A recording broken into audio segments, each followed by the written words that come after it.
waaw Ndiaga Sarr ñu ngi lay fay bu baax di la siyaar ñu ngi sant bu baax a baax a baax a baax waaw noonu la demee te dañoo ñëwoon ànd ak sunu grand Boy Seye ñu nekk lu métti géej bi laay mu liggéey lu métti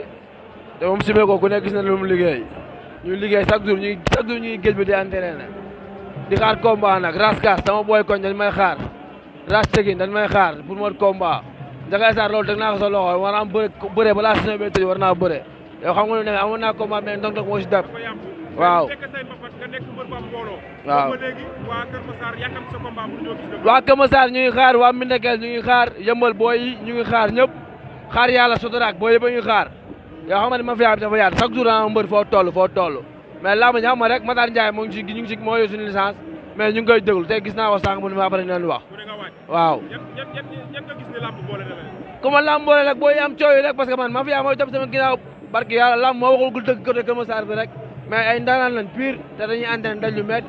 te dañuy jaay ay ñetti bolok billaay walaay kon mafia la loolu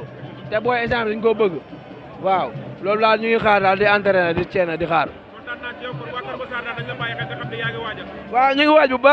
baax nekk jaay mbooloo sama ginnaaw ni jaay bara waaw moom mu ñuy jàppale ak king ñu ngi jàppale bu baax ci entraînement lu métti géej waaw yàlla baax na daal amul ragal Ndiaga Sarr ñoo far